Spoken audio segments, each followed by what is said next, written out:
네, 행정안전부에서 방금 전에 요청해온 재난방송 안내해드립니다. 제목은 한파 경보에 따른 국민행동요령입니다. 해당 재난 시도는요, 경기도, 강원, 충북, 충남, 경북 지역입니다.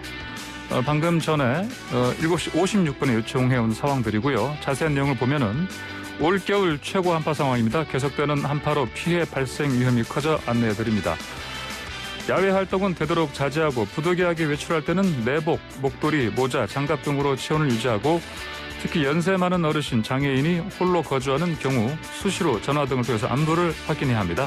수도 계량기, 수도관, 보일러 배관 등은 헌옷 등을 보온재료 채우는 등 동파 예방 활동을 하시기 바랍니다. 축사, 그리고 양식장에서는 월동장을 설치하는 등 보온 조치를 합니다. 이상 행정안전부에서 알려드렸습니다. 네, 황보선의 출발새 아침 3부는 쏟아지는 뉴스 속 진짜 뉴스의 밑줄을 그어보는 시간 코너로 시작합니다. 냉정하고 공평하게 생각해볼 지점엔 필포도 그려보는 시간이고요. 자, 뉴스를 보는 또 다른 시선, 박원석의 밑줄 시간입니다. 박원석 전 정의당 의원과 함께합니다. 전화로 연결돼 있습니다. 안녕하십니까? 네, 안녕하세요. 자, 오늘 첫 번째 밑줄 그어볼 거는 재난지원금 설전. 그렇습니다. 예, 주말 내내 이재명 지사가 야권 대선 주자들 청와대, 네. 참모들이랑 언쟁을 한 것 같은데 일단 말바꾸기다, 조사모사다 이런 얘기들이 오갔습니다. 그렇죠? 예, 유승민 의원께서 그런 비판을 했는데요. 예. 근데 이재명 지사가 결정적으로 말을 바꾼 건 없는 것 같고, 네. 다만 이제 재난지원금을 지급한다면 지역화폐 형태로 보편적 지급을 해야 된다는 본인의 입장과 예.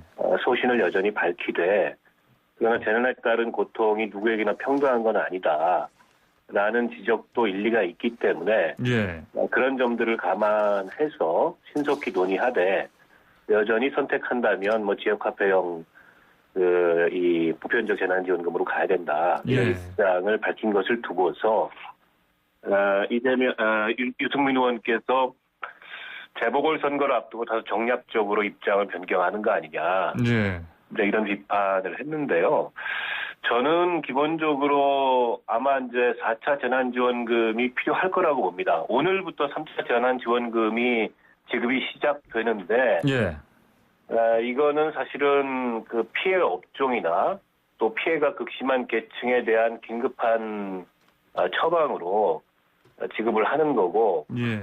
그러나 이제 코로나 방역 단계가 지금보다 어느 정도 내려가서, 즉 이 강화된 사회적 거리두기가 효과를 거둬서 본격적인 경기 회복 국면으로 나아갈 때 다시 한번 이 재난지원금 지급 논의가 불가피하게 필요할 텐데, 예. 그 경우에 재난지원금 지급 방식이 어떤 게 타당하냐. 근데 이 토론은 저희가 한번 깊이 있게 해볼 필요가 있다고 생각합니다. 예. 원희룡 제주지사가 설전에 가세했습니다.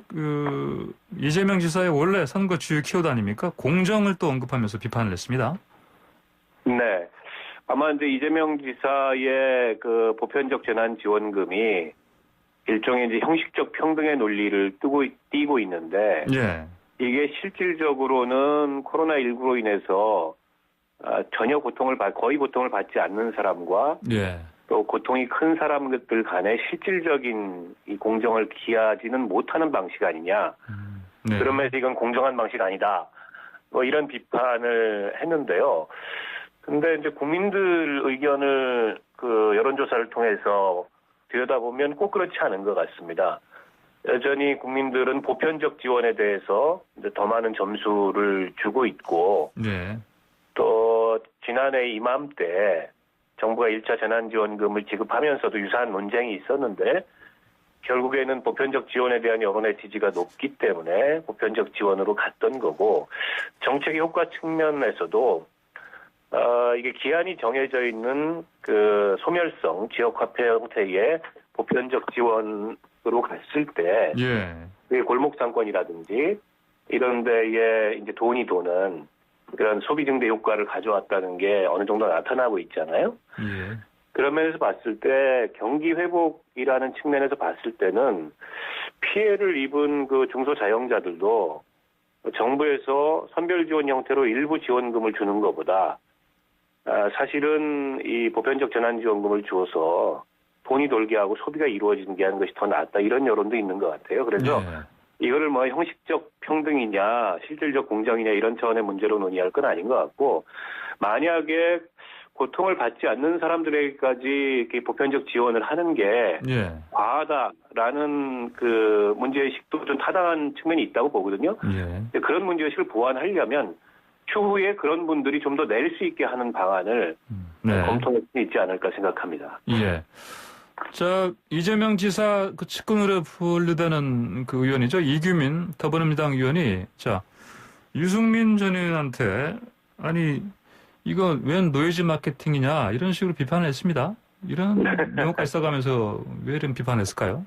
뭐 이규민 의원이 이재명 지사하고 가까운 분이니까 유승민 의원의 비판에 대해서 일종의 이제 반론을 이재명 지사를 대신해서 제기를 한 건데 아무래도 이제 이재명 지사가 앞서가는 대선 주자이다 보니까 앞서가는 대선 주자에 대해서 이렇게 좀 논쟁적인 이런 글을 올린 걸 가지고 노이즈 마케팅 아니냐 이렇게 뭐 반론을 한 것 같은데요.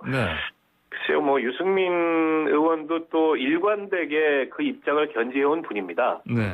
그러니까 이 코로나19 상황에서 재난지원금은 필요하되 더 어려운 계층에 더 많이 주는 그런 형태의 선별 지원이 바람직하다. 그게 정책 효과도 더 높다. 이런 일관성을 가지고 그동안에 본인 주장을 해왔던 분이기 때문에 뭐 저기에 대해서 노이즈 마케팅 이렇게 또 얘기하는 건 좀 과한 표현인 것 같고요. 아무튼 이건 굉장히 좀 의미 있는 향후에 그 대한민국의 그 복지 체계에도 상당한 영향을 가져올 수 있는 의미 있는 논쟁이고 어느 하나가 절대적으로 옳고 어느 하나가 절대적으로 틀리다고는 생각하지 않거든요. 앞으로 한번 이 토론이 좀 더 깊이 있게 진행이 됐으면 좋겠습니다. 자, 이 정세균 총리가 그 단세포적이란 이 표현을 써가면서 사실은 좀 이재명 지사에 대해 사실은 뭐 간접적으로 어떻게 보면 비판한 거나 마찬가지 아니겠습니까? 그렇죠. 그러면 근데 여기에 대해서 이제 이재명 지사가 뭐 원팀으로 고마운 충고다 이렇게 하면 사실은 뭐 수긍하는 그런 태도를 보이고 있는데 근데 야권 대선 주자들의 그 언급에 일일이 대응을 하지는 않습니다. 그렇죠? 이 어떤 이재명 지사가 뭐 앞서가는 그것도 야권 주자들에 비해서 훨씬 더 앞서가는 대권 주자로서 야권 그 대선 주자들의 비판에 일일이 대응해봐야 정치적으로는 본인한테 그렇게 득이 되는 일이 아니기 때문에 특별한 반응을 안 하는 것 같고요. 다만 이제 정세균 총리는 현직 총리이시고 또 정부의 입장을 어느 정도 대변하는 거거든요. 그러니까 이 사안에 대해서 그 여당과 정부 사이에도 약간의 긴장이 있는데 정부는 아직은 좀 논의 시점이 이르고 또 재정을 풀어서 지원을 해야 되는 건 맞지만 급한 마음에 무조건 풀자라고 할 수 없는 거 아니냐. 이게 이제 대체적으로 정부의 입장이에요. 정세균 총리가 그걸 대변하셔서 이재명 지사에게 코멘트를 한 거고 최근에 이재명 지사의 그 행보를 보면 당내에서 제기되는 조언이나 비판에 대해서는 과거처럼 그렇게 논쟁적이거나 뭐 이런 형태로 대응을 안 하고 있어요. 아무래도 이제 이게 향후에 대권 경선을 염두에 두고 당내에서 이재명 지사를 보는 시선에 대한 뭐 좀 다소는 뭐 불안하다, 안정감이 떨어진다, 뭐 이런 등등의 너무 거칠다 시선이 있잖아요. 그런 걸 의식한 대응인 것 같고 또 당 정간의 이런 입장의 차이가 뭐 계속된다면 이 정책이 조기 집행되기도 어렵고 그런 면에서 봤을 때 좀 원만한 당 정간의 협의를 위해서 그리고 당내에서 본인의 포지션을 고려한 그런 반응이 아닌가 싶습니다. 방금 정세균 국무총리 지금 얘기가 나왔는데 이분이 평소에는 뭐 이렇게 뭐 잔잔하게 이렇게 큰 두각을 드러내지 않는 어떤 그런 리더십을 보여주는 분인데 요즘 좀 발언이 좀 사실 좀 강합니다 보니까 그리고 그 심지어는 또 눈물까지 흘리는 모습을 보였습니다. 이건 어떻게 보면 변화 아니겠습니까 이거는? 지난주 국회 대정부 질의 때 평소 정세균 총리와의 모습은 좀 모습과는 다르다 이런 평가를 받았는데요. 백신 문제에 대해서 야당 의원들이 좀 거칠게 정부를 공격하고 비난하는 거에 대해서 예. 단호한 어조로 반론을 하셨어요. 네. 정세균 총리가 예전에도 국회에서 보면 굉장히 인품이 온화하시고 예. 그런 분이어서 조금 의외의 모습이다 이런 평들이 있었는데 아무래도 이제 정세균 총리도 대권 주자고 현직 총리 자리에 있지만 그리고 지금 여당 내 대권 주자들 간의 지형에 약간의 변화들이 좀 있지 않습니까? 예. 이낙연 그 대표께서 앞서가다가 최근 들어서는 좀 지지율이 떨어지고 사면 발언으로 해서 논란도 일으키고 뭐 이렇게 좀 지형의 변화들이 있는데 아마 이 정세균 총리도 향후에 본격적인 이제 대권 행보를 총리직을 그만둔 이유겠죠. 그거는 예. 염두에 두고 지금부터 당내 그 지지층에 좀 어필하는 이미지와 면모를 예. 만들기 위한 그런 변신 아니겠냐 이런 해석들이 있는 것 같습니다. 예. 자, 두 번째 빗줄 한번 그어보겠습니다. 자, 오늘로 예정돼 있죠. 그 대통령 신년사. 키워드가 상생과 협력이라고 좀 전해지고 있습니다. 지난번 랜선 신년 인사회에서는 통합을 강조했고요. 네네. 이런 키워드가 좀 달라지는 부분, 어떤 맥락으로 좀 봐야 되겠습니까? 일단 지금 코로나19로 인해서 상황이 굉장히 어렵고, 예. 국민들이 굉장히 고통스럽고, 일상으로의 회복이 무엇보다 시급한 과제 아니겠습니까? 예.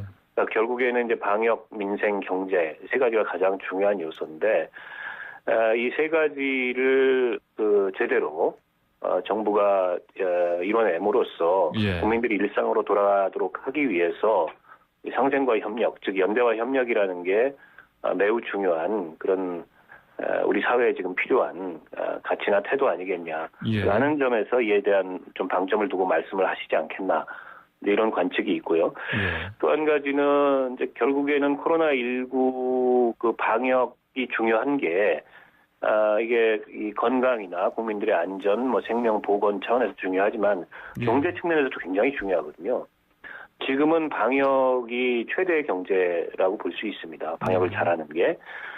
그 이후에 이제 경제가 본격적으로 좀 회복으로 나아가야 될 시점에 지금 한국판 그린 뉴딜을 포함해서 여러 가지 정부 주도의 그런 이 경제 활성화 계획들이 있는데 그런 경제 활성화 계획들을 차질 없이 진행해서 선도국가로 나아가겠다. 이런 내용이 담길 거라고 예상을 해요. 예. 근데 저는 거기에 좀 더 추가해서 지금 정치 갈등이 굉장히 극심하지 않았습니까? 예. 특히나 이제 윤석열 추미애 갈등으로 대표되는 검찰 개혁을 둘러싼 갈등의 과정에서 국민들마저 분열되고 어떻게 보면 정권이나 여당이 편가르기 정치를 하는 거 아니냐 이런 비판마저 있었는데요. 예. 그런 걸 감안해서 새해에 국정 운영을 함에 있어서 좀 진정한 의미의 국민 통합 메시지 같은 것들을 대통령께서 오늘 좀 말씀을 해주시면 좋지 않을까 싶습니다. 예. 아무래도 사면 관련해서는 언급이 없겠죠.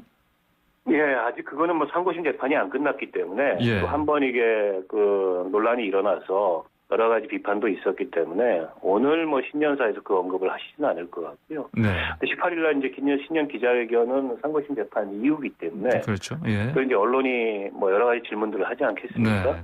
그때 어떤 말씀을 하실지 좀 지켜봐야 될 것 같습니다. 그러니까 질문에 대답하는 형식으로나 언급이 될 가능성이 좀 상당히 큰 것 같은데 지켜봐야 네네. 되겠습니다. 보니까. 자, 마지막 밑줄도 한번 그어보겠습니다. 세 번째. 자, 북한이 이 8차 당대회 이 통해서 5년 만에 이제 당 규약을 개정했습니다. 네. 국방력 강화를 명시했는데 또 비서제를 부활시킨다고 하고 이런 것들 왜 이렇게 이런 당 규약을 5년 만에 개정도 하고 이렇게 했는지 어떻게 봐야 일단 되겠습니까? 북한에서 당 규약의 위상은 네. 헌법에 버금가는 중요한 문서입니다. 예. 자주 바꾸는 것도 아니고 예. 이번에 5년 만에 개정을 했는데 국방력 강화를 명시한 거는 결국 이 핵 문제를 둘러싸고 북미 간의 협상이 지금 굉장한 교착 상태에 있고 예. 그에 따라서 남북 관계에도 교착 상태에 있는데 이런 교착 상태를 해결하는 것은 핵무력의 강화밖에 없다. 우리는 우리 길을 가겠다라고 미국을 향해서 그리고 대한민국 우리 정부를 향해서 예. 북한이 본인들의 입장을 천명한 게 아닌가 이런 해석을 할 수밖에 없을 것 같고요. 예. 결국에는 일방적으로 끌려다니지 않겠다. 협상을 하더라도 결국에는 이 강대강이고 선대선이다. 이런 어떤 입장 표명을 한 게 아닌가 싶고 이 정무국을 5년 전에 만들고 비서국을 폐지했다가 예. 이번에 다시 이제 그 이전 시대로 즉 뭐 아버지 할아버지 시대로 이 노동당 집행 체계를 다시 원점으로 회귀했는데 뭐 언론에 나오는 해석들을 보면 이게 정무국을 만들고 나서 당직이나 혹은 정부직에 너무 위원장들이 많이 남발되다 보니까 예. 이게 이제 당의 권위가 안 서고 김정은 위원장의 권위가 안 서더라. 그래서 다시 이제 이 비서제로 돌아가서 위원장이라는 직함은 현재 국무위원장인 예. 김정은 위원장만이 갖도록 함으로써 당과 위원장의 권위를 세우고 그리고 당무 집행에 있어서의 효율성 같은 걸 높이겠다. 뭐 이런 그 판단의 보관이 아닌가 싶습니다. 조금 더 지켜봐야 될 것 같습니다. 예. 지금 방금 말씀하신 특히 이제 8차 당대회 내내 지금 핵 얘기가 없다가 이제 갑자기 핵 얘기가 나왔습니다. 그렇죠? 그러면 오늘 그렇습니다. 대통령 신년사에서 이거 관련해서 또 언급이 있으려나요? 어떻게 될 걸 예상하십니까? 뭐 원론적으로 언급을 하셔야 되겠죠. 네, 그러니까요. 그래서 저쪽에 네. 강한 메시지가 나왔고 그 네. 메시지는 그 상대방인 미국을 향해서 또 우리 정부를 향해서 또 우리 정부를 향해서는 굉장히 직접적인 언급도 있었습니다. 예. 그 결국에는 이제 남북 간에 합의했던 사항들을 이행해야 과거와 같은 그런 화해 모드로 돌아갈 수 있다라는 식의 강한 언급이 나왔기 때문에 예. 대통령께서도 어쨌든 뭐 그에 대해서 반응을 하지 않을 수 없을 것 같고 오늘 어떤 말씀을 하실지 그것도 좀 주목해서 봐야 될 대목이 아닌가 싶습니다. 예, 알겠습니다. 자, 박 의원님 오늘 말씀 여기까지 듣겠습니다. 감사합니다. 네, 고맙습니다. 네, 지금까지 박원석 전 정의당 의원이었습니다.